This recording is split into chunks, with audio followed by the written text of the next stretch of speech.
तो last video में हम लोग देखे कि स्लीपर क्या होता है। ठीक है, स्लीपर एक ट्रांसफर्स मेंबर है जो कि आपकी रेल को जोड़े रखता है, लेटरल स्टेबिलिटी प्रोवाइड करता है रेल को ताकि उसमें मूवमेंट ना हो, लेटरल लॉन्गिट्यूडनल मूवमेंट ना हो, एक इलास्टिक मीडियम के जैसे काम करता है। और लोड आपका रेल से बलास्ट तक कैसे जाएगा, स्लीपर से होके जाएगा। ठीक है, और मैंने एक और चीज़ बताया था कि जैसे जैसे एरिया बढ़ते जाएगा प्रेशर कम होते जाएगा। ठीक है, तो उसमें हम लोग देखे थे कि 3 टाइप के होते हैं जनरली, एक वुडन स्लीपर होता है, एक स्टील स्लीपर होता है और एक कंक्रीट का होता है। ठीक है, वुडन स्लीपर एक्चुअली अच्छा होता है स्टेबिलिटी के पॉइंट ऑफ व्यू से, stability resilience point of view से। उसी को देखने के लिए हम लोग एक फैक्टर निकालते हैं, क्या, CSI, कंपोजिट स्लीपर इंडेक्स। क्या है फॉर्मूला उसका, S + 10H/20। S और H क्या है वहाँ पे, स्ट्रेंथ और hardness at 12% of moisture content. ठीक है, अगर 783 है तो CSI की वैल्यू तो ट्रैक स्लीपर में, और अगर 1352 है तो क्रॉसिंग, और अगर 1455 है तो ब्रिज स्लीपर। और मैंने बताया था जनरली पॉइंट एंड क्रॉसिंग में हम लोग वुडन स्लीपर यूज़ करते हैं, क्रॉसिंग वगैरह में वुडन स्लीपर यूज़ करते हैं। ठीक, फिर उसके बाद हम लोग देखे थे स्लीपर डेंसिटी के बारे में। स्लीपर डेंसिटी क्या था कि नंबर ऑफ स्लीपर पर रेल लेंथ, पर रेल लेंथ में नंबर ऑफ स्लीपर्स कितने होंगे। ठीक है, वो आपकी स्लीपर डेंसिटी थी। जनरली उसको हम लोग M + X से डिनोट करते हैं। M क्या होता है वहाँ पे, रेल लेंथ, जो कि मीटर में होता है। ठीक है, और इंडिया में हम देखो तो जनरली M+3 से लेके M+7 ऐसा कुछ वैल्यू वेरी करती है। ठीक है, तो उसी के आधार पर एक न्यूमेरिकल है कि if the sleeper density is M+5 in BG track, broad gauge track में अगर स्लीपर डेंसिटी कितनी है, M+5 है। ठीक है, तो calculate total number of sleeper for track 10 kilometre. 10 kilometre के लिए आपको क्या निकालना है, नंबर ऑफ स्लीपर्स निकालना है। ठीक है, तो अब सबसे पहले भाई आप निकालो डेंसिटी। ठीक है, कि BG ट्रैक में ठीक है कितनी हो जाएगी आपकी डेंसिटी, 13 + 5 कितना हो गया, ये 18 हो गया। 18 नंबर, एक रेल लेंथ में कितना हो गया, 18। ठीक है, अब मेरे को टोटल नंबर निकालना है 10 किलोमीटर के लिए। ठीक है भाई, तो 18 नंबर तो है मेरे पास। ठीक है, आप लोग बेसिक मैथ्स देखे हो ना कि अगर 12.8 में 18, ठीक है, तो 10 किलोमीटर में कितने होंगे, बात को समझ रहे हो।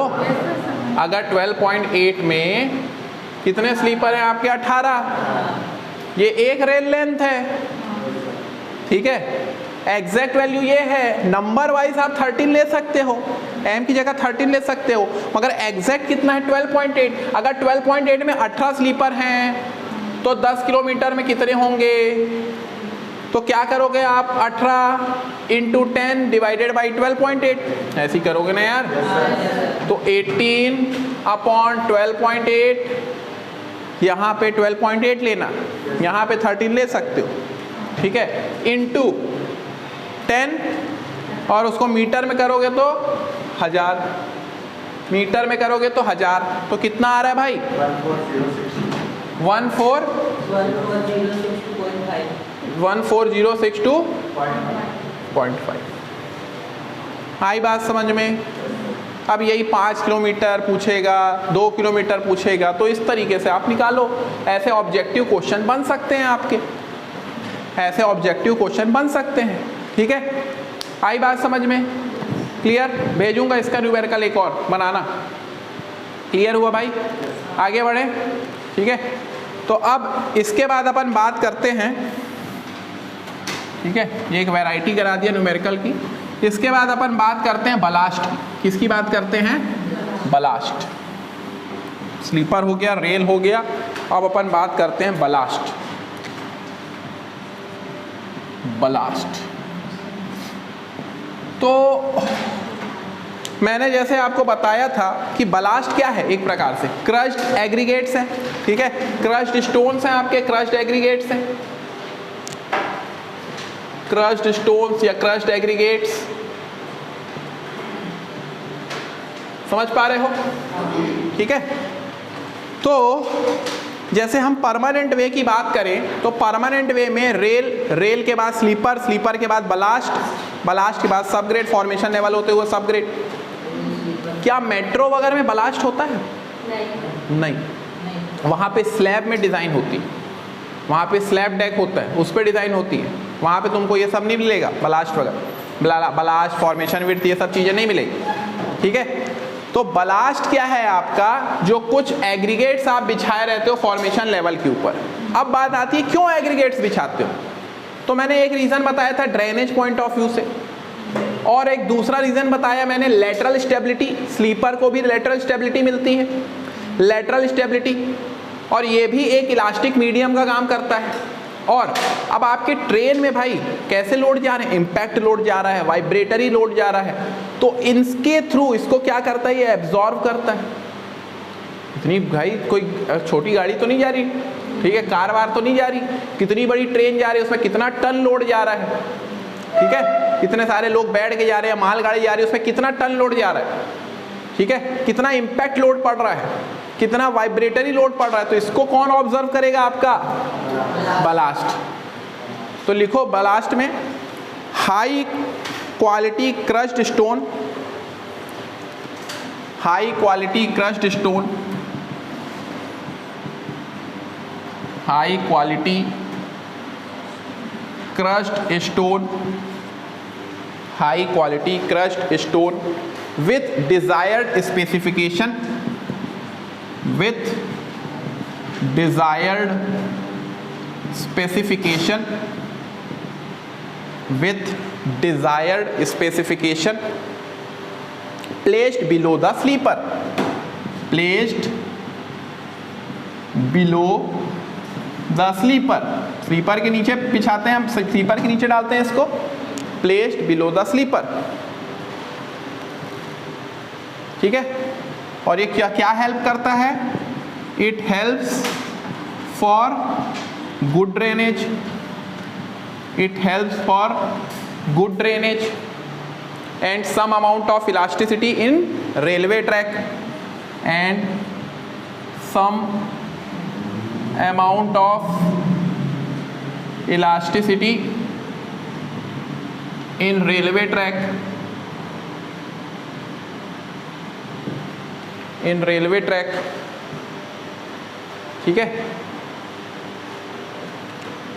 और lateral stability of railway track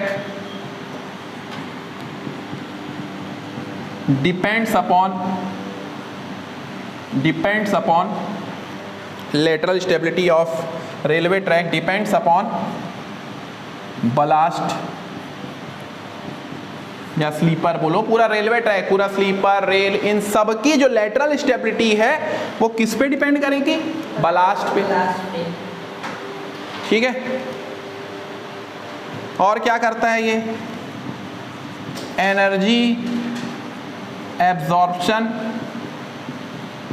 energy absorption from impact load और वाइब्रेटरी लोड, वाइब्रेटरी लोड। समझ पा रहे हो भाई? एनर्जी जो आपका लोड, इम्पैक्ट लोड और वाइब्रेटरी लोड से भी क्या करता है? जो एनर्जी रिलीज होती है उसको एब्जॉर्ब करता है। ठीक है। तो ये सब आपके क्या हैं? बलास्ट के पॉइंट्स हैं। क्यों बलास्ट यूज होता है और यहाँ पे कैसे एग्रीगेट यूज होते हैं? जनरली क्रश्ड और शेप कैसा रहता है? Cubical, cubical shape. समझ पा रहे हो? Cubical shape. ठीक। और अगर साइज पूछोगे ना तो अगर तुम सीव लोगे, एक तरफ 65, एक तरफ 40, एक तरफ 20 mm, तो जनरली 20 mm में कितना रिटेन? तो लगभग 98%, और इसमें 40 में 40 to 60% रिटेन। मतलब जो साइज है वो 20 mm और 40 mm के बीच में। बिल्डिंग मटेरियल में आप लोग पढ़ोगे अलग अलग सीव की साइज, तो जनरली जो साइज रहती है इसकी, और 65 mm में उतना नहीं रहता, 65 mm में नील। तो आप ये बोल सकते हो कि ये जो क्रश्ड एग्रीगेट है, जो कि क्यूबिकल फॉर्म में एग्रीगेट हम यूज कर रहे हैं बलास्ट में, उसकी साइज आपकी 20 से 40 के बीच में है, 20 mm ज्यादा है। आरसीसी में कितने mm की साइज के एग्रीगेट यूज होते हैं जनरली? स्टैंडर्ड 20 mm, 20 से थोड़ा ज्यादा, 40 से कम, ऐसा लगभग कई जगह 40 भी मिलेगा, कई जगह 20 भी मिलेगा। रिटेंट एक उसमें पासिंग होता है, एक रिटेंट होता है। तुम लोग सॉइल मैकेनिक्स में पढ़े होगे, coarse grain soil, fine grain soil, अलग अलग सीज पढ़े होगे क्लासिफिकेशन ऑफ सॉइल में। तो वैसे ही एग्रीगेट में भी। क्लियर? कोर्स एग्रीगेट और फाइन एग्रीगेट किसको बोलते हैं भाई? 4.75 mm से जो 50% या उससे ज़्यादा रिटेन हो रहा है कोर्स ग्रेन सॉइल, उससे 50% या उससे ज़्यादा पास हो रहा है वो फाइन ग्रेन एग्रीगेट। तो ये क्या हुआ? कोर्स ग्रेन एग्रीगेट हुए आपके। ठीक है, आई बात समझ में? क्लियर? हाँ, तो लिख लो क्यूबिकल साइज यूज होता है।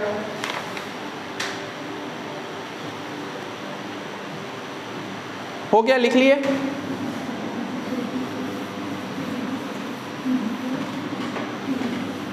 Cubical size aggregates are used.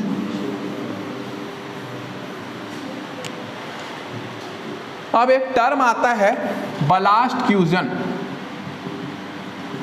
Blast fusion, ठीक है, बलास्ट फ्यूजन।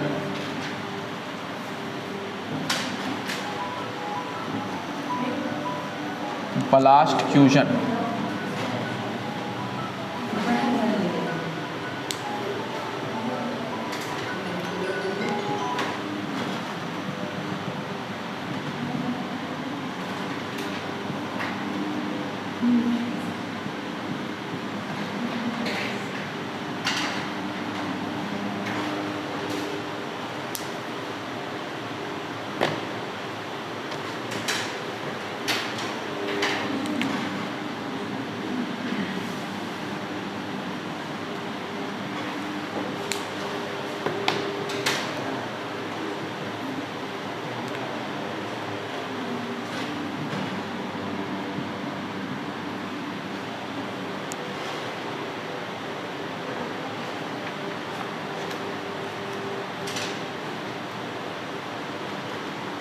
एस क्या है यहाँ पे? Centre to centre distance between sleepers, ठीक है। डब्लू क्या है यहाँ पे? Width of sleeper. और डीबी क्या है यहाँ पे? Depth of ballast fusion. Depth of ballast fusion या डेप्थ ऑफ बलास्ट बोल सकते। देखो कई बार ऑब्जेक्टिव में क्वेश्चन आया है कि स्लीपर के नीचे जो एग्रीगेट्स होते हैं उसको हम क्या बोलते हैं? Blast fusion. उसको हम क्या बोलते हैं? Blast fusion. उसको हम क्या बोलते हैं भाई? बलास्ट फ्यूजन बोलते हैं, ठीक है। तो अब ये पूछता है कि डेप्थ ऑफ बलास्ट फ्यूजन का फॉर्मूला क्या है? डेप्थ ऑफ बलास्ट फ्यूजन का फॉर्मूला क्या है? समझ पा रहे हो? समझ पा रहे हो? तो यहां आप देख सकते हो ये दो स्लीपर है आपकी, ये स्लीपर है भाई, ये स्लीपर है ऐसे, ये स्लीपर, इसके नीचे आपके क्या एग्रीगेट्स है, ठीक है। तो स्लीपर के नीचे जो एग्रीगेट्स हैं उसको हम बलास्ट फ्यूजन बोलते हैं। अब W क्या है? Width of sleeper. W क्या है? Width of sleeper. इधर पूरा ध्यान, W क्या है? Width of sleeper. S क्या है? Centre to centre distance between sleeper. S क्या है? Centre to centre distance between sleeper. Clear? अब जो लोग हाईवे पढ़े हैं उन लोग ये भी जानते हैं, इक्विवेलेंट सिंगल व्हील लोड पढ़ी थी, ESWL, ठीक है। तो वहां पे भी भाई आपका लोड कैसे डिस्ट्रीब्यूट होता था? 45 डिग्री एंगल पे। तो यहाँ पे भी जो आपका लोड आ रहा है रेल से स्लीपर, स्लीपर से बलास्ट, तो बलास्ट के बाद वो कैसा 45 डिग्री एंगल पे क्या हो रहा है? डिस्ट्रीब्यूट हो रहा है, ऐसा हम मानते हैं थ्योरेटिकली हम मानते हैं 45 डिग्री पे डिस्ट्रीब्यूट हो रहा है। अब आपको ये डेप्थ ऑफ बलास्ट निकालना है, डीबी निकालना है, डीबी की वैल्यू, ठीक है। तो अब देखो ये पोर्शन कितना होगा मेरा, अगर ये सेंटर टू सेंटर S है और ये W है तो ये पोर्शन कितना होगा मेरा, सोचो ध्यान से, अगर ये W है तो ये W/2 हुआ, ये W है तो ये W/2 हुआ, तो ये पोर्शन क्या हो जाएगा, S माइनस W, ये पोर्शन क्या हो जाएगा भाई, S minus W, S minus W हो गया ये। तो अगर ये S माइनस W है तो ये पोर्शन क्या हो जाएगा, एकदम सेंटर में हम इसको क्यों सेंटर ही लेंगे क्योंकि ये सिमेट्री, S माइनस W/2। तो अगर ज्योमेट्री ट्रिग्नोमेट्री आप लगाओगे तो ये कितना हो गया आपका 45 डिग्री है, तो ये अगर S माइनस W/2 है तो ये भी क्या होगा, S माइनस W/2 होगा कि नहीं, 45 डिग्री में दोनों सिमिलर हो गए। स्टील में भी पढ़े हो तुम लोग, यही चीज़ मैं बताता था, ठीक है।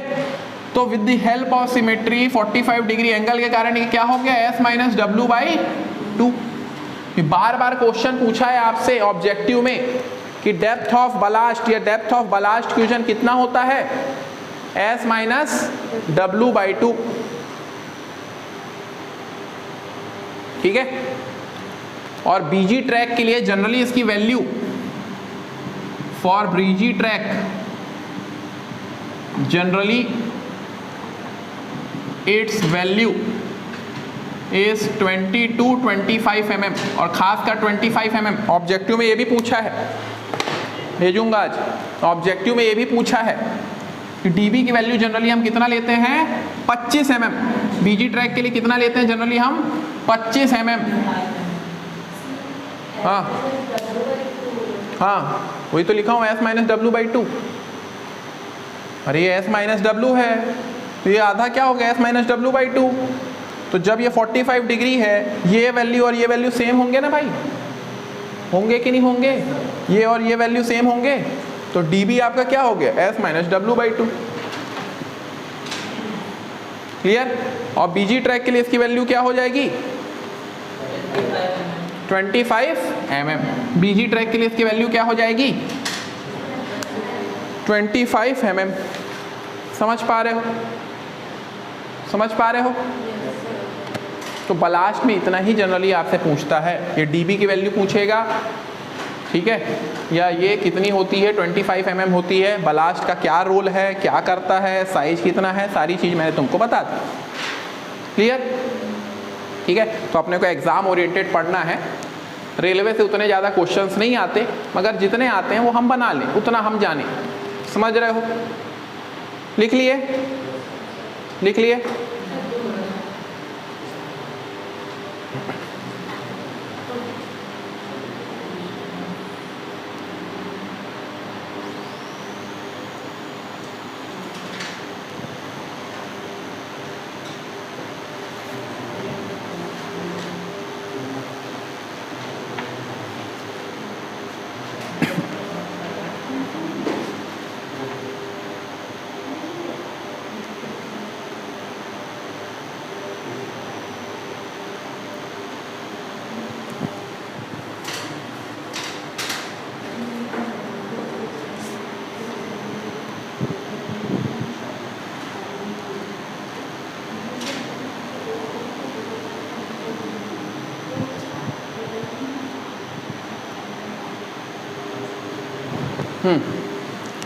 तो ये देखे भाई हमने बलास्ट के बारे में, ठीक है। अब एक और क्वेश्चन पूछता है कोनिंग के बारे में, ठीक है। रेलवे में एक और टॉपिक से क्वेश्चन आता है, ठीक है, कोनिंग ऑफ व्हील्स से। कहाँ से आता है, Koenig of wheels, Koenig of wheels, Koenig of wheels से क्वेश्चन आता है। समझ पा रहे हो, ठीक। कोनिंग ऑफ व्हील्स क्या होता है, ये कोनिंग ऑफ व्हील्स, इसको समझते हैं हम, ठीक है। कोनिंग ऑफ व्हील्स क्या होता है, इसको हम समझते हैं। ये आपके व्हील्स हैं,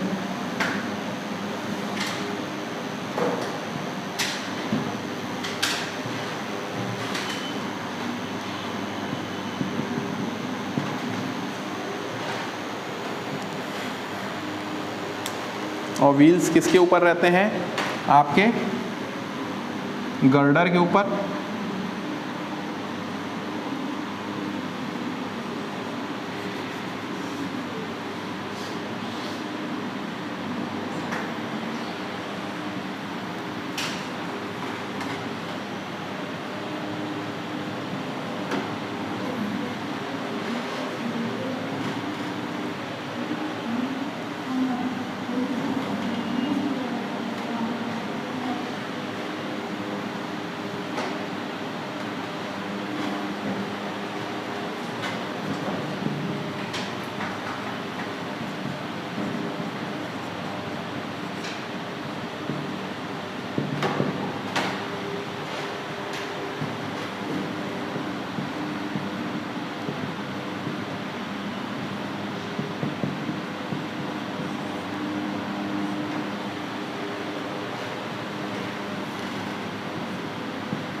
ठीक, देखो भाई ये क्या बोल रहा है, ये होता है फ्लैंज और ये होता है रियर। देखो मैंने आपको बताया था कि जो व्हील होता है, गेज डिस्टेंस भी क्या होता था, रनिंग फेसेस, व्हील के बीच का रनिंग फेसेस और इनर रेल का डिस्टेंस हमारा गेज डिस्टेंस होता था। अब देखो होता क्या है, हमारी ट्रेन जो है वो सेंट्रल पोजीशन पे चले, हमारे रेल्स पे वियर एंड टियर ना आए, हमारे रेल्स पे वियर एंड टियर ना आए और हमारी ट्रेन सेंट्रल पोजीशन पे चले, उसके लिए हम क्या करते हैं, व्हील्स पे एक सर्टेन एंगल हम देते हैं 1/20 का कोनिंग एंगल। देख सकते हो व्हील का शेप, तो ट्रेन में व्हील का शेप देखना, एक साइड का पोर्शन फ्लैंज कहलाएगा, एक साइड का पोर्शन रियर कहलाएगा। सर्टेन एंगल दिया जाता है, कोनिंग एंगल 1/20 क्यों दिया जाता है, ताकि आपके रेल्स पे वियर एंड टियर ना हो, ताकि आपके रेल्स पे वियर एंड टियर ना हो और आपकी ट्रेन सेंट्रल पोजीशन पे चले। ठीक है, और थोड़ा सा मैं पढ़ाऊंगा अभी जियोमेट्रिक डिज़ाइन, तो वहाँ पे हम क्या करते हैं, एडजिंग ऑफ स्लीपर हम इसलिए भी देते हैं कि ताकि जो हमारा आउटर एज है कर्व वगैरह में, याद करो आप लोग सुपर एलिवेशन पढ़ोगे हाईवे में, जैसे आप लोग जानते हो कि हम क्या करते हैं, कर्व वगैरह पोर्शन आते हैं वहाँ पे क्या करते हैं, आउटर एज को थोड़ा सा उठाते हैं ताकि सेंट्रीफ्यूगल फोर्स के कारण हमारी गाड़ी बाहर ना फिकाए। ठीक है, तो यहाँ पे भी हम क्या कर रहे हैं, थोड़ा सा ऊपर उठाते हैं आउटर एज में, एडजिंग ऑफ स्लीपर। ठीक है, कर्व वगैरह में पढ़ोगे उसको डिटेल में अभी ज्योमेट्रिक डिजाइन में। ठीक है, तो कोनिंग ऑफ व्हील, व्हील को आप क्या कर रहे हो, एक सर्टेन एंगल दे रहे हो 1/20 पे। ठीक है, ताकि वियर एंड टियर ना हो। तो लिख लो इसको, लिख लो, the wheels are made in cone shaped, the wheels are made in cone shaped, the wheels are made in cone shaped, having different diameter, having different diameter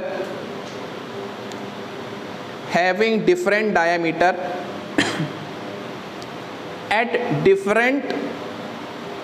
different gross section, at different gross section, diameter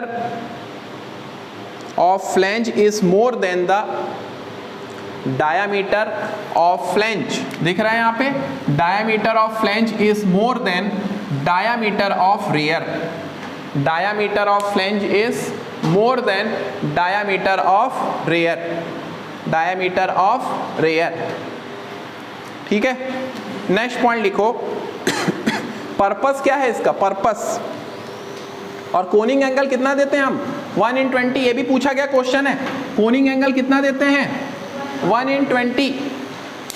तो लिखो purpose, to keep the train, to keep the train, to keep the train just in central position, to keep the train just in central position, to keep the train just in central position during movement, to keep the train just in central position during movement, during movement।